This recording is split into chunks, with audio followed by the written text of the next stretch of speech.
Then you will see a set of Bitcoin banks. Cash App is a Bitcoin bank. Fidelity and Coinbase will be Bitcoin banks. Standard Chartered and other custodians, NYDIG and Anchorage, they will be Bitcoin banks.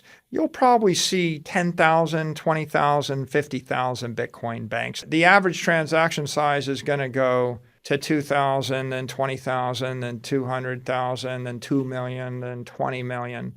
Maybe at some point you'll see the smallest transactions are million fiat terms. There'll be an explosion in layer 2 options. There'll be an explosion in layer 3 options. One day you'll get to the point where, if everybody with an iPhone can buy, sell, and send Bitcoin instantly on the iPhone. Michael Saylor is a renowned American entrepreneur and business executive, currently serving as the executive chairman of MicroStrategy, a Virginia-based business intelligence and software firm.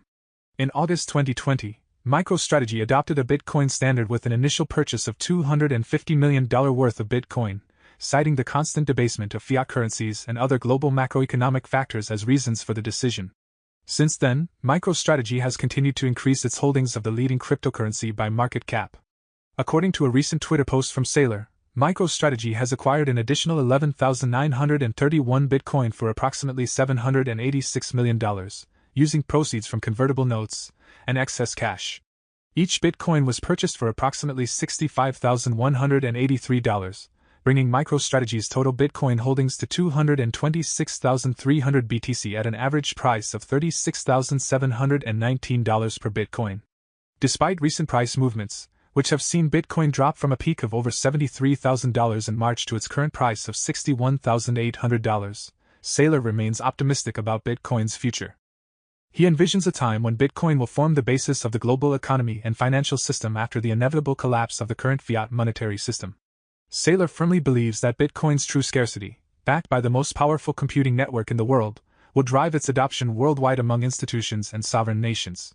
Saylor predicts mass adoption of Bitcoin across all corners of the world, continuous development of the Bitcoin network to accommodate more functionalities, and most importantly, rapid price gains.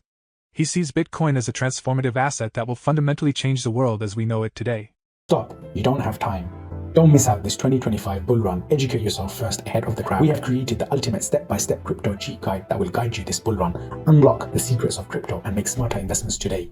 Now by clicking on the link below to get your exclusive copy just under $10. There's going to be a lot of views there. Then there's 330 million companies in the world. And a few of them.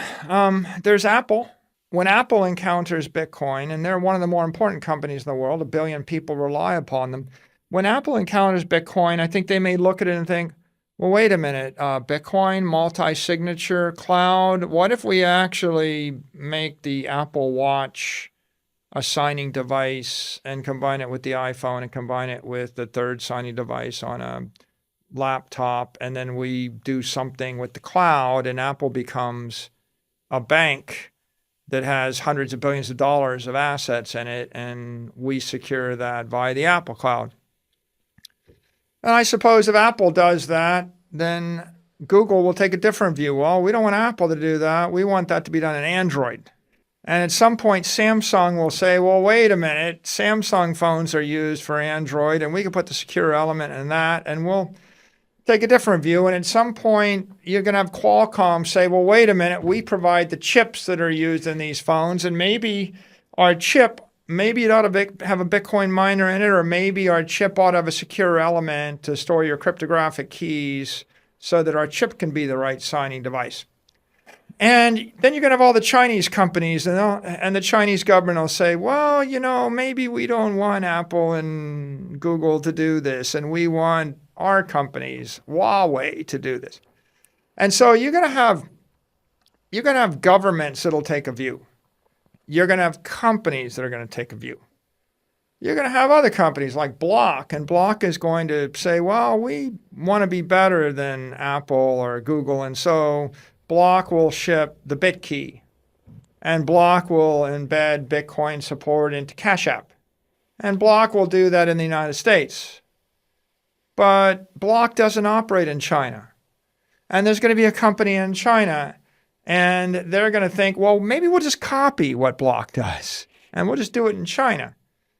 And that's going to work for them because the Chinese government's probably going to make it very difficult for an American company to do what American companies do in China. So then there's going to be some people that are going to say, well, I don't want to trust a company.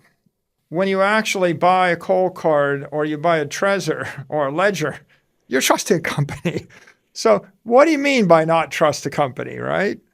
Well, I'm not going to trust a company to store my keys. Well, so what are you going to do? I'm going to buy one of those titanium plates, and I'm going to hammer my keys on the titanium plate. Okay, well, how's that going to get shipped to you? Well, I'm going to FedEx that. You're going to trust that company? I'm going to put it in a bank, safe deposit. That's another company, right? There's going to be a whole set of people. They'll take a view that I don't trust that company, but I'll trust this, or I'll trust myself.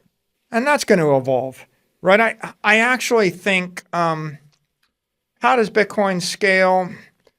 You know, what you're going to end up with is a set of entities that self-custody on the base layer, the OGs, Bitcoin maximalists, especially the ones with large amounts of Bitcoin, and they will self-custody.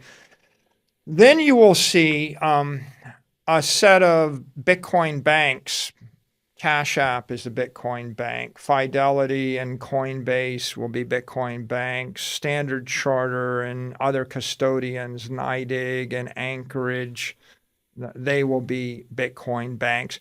You'll probably see 10,000, 20,000, 50,000 Bitcoin banks, and they will be exchanges, custodians. They'll start to offer other services, maybe trading, maybe yield, maybe credit, or maybe just buy, sell, and custody. While speaking at Bitcoin Prague earlier this month, Michael Saylor made a bold $10 million price prediction for Bitcoin. During his discussion with Robin, he stated that the leading cryptocurrency will someday be worth $10 million per coin. This prediction stems from Saylor's belief in Bitcoin as the future of money and its economic immortality. He posed the question, what if I told you I could make your company live forever? Emphasizing the distinction between perfect money, which he equates to economic immortality, and imperfect money, which has a short, brutal life. Saylor asserts that companies investing in Bitcoin will have significantly greater longevity compared to those adhering to what he describes as the old pseudoscience economics. Saylor, the executive chairman of MicroStrategy, criticized traditional economics as pseudoscience and quasi-religious liberal art before Satoshi Nakamoto introduced Bitcoin. He noted that the average life expectancy of a corporation is about 10 years and suggested that Bitcoin could drastically extend corporate vitality, potentially by factors of 10, 100, or even 1,000,000. Saylor envisions a future where Bitcoin eliminates corporate mortality and stretches economic vitality. In his interview with Robin, Saylor also shared his views on BlackRock's iShares Bitcoin Trust and other U.S. spot Bitcoin exchange-traded funds. Contrary to the growing consensus that these funds could negatively impact Bitcoin's decentralization, Saylor believes there is no cause for concern. Here are more clips from the video discussing his insights and predictions. So I think you're going to see a growth in layer 2s, a growth in layer 3s. You're going to see the transactions on layer 1 get bigger. I mean, I don't think that Bitcoin scales by $22 transactions. Half the transaction, the average transaction size is going to go to 2,000, then 20,000, then 200,000, then 2 million, then 20 million.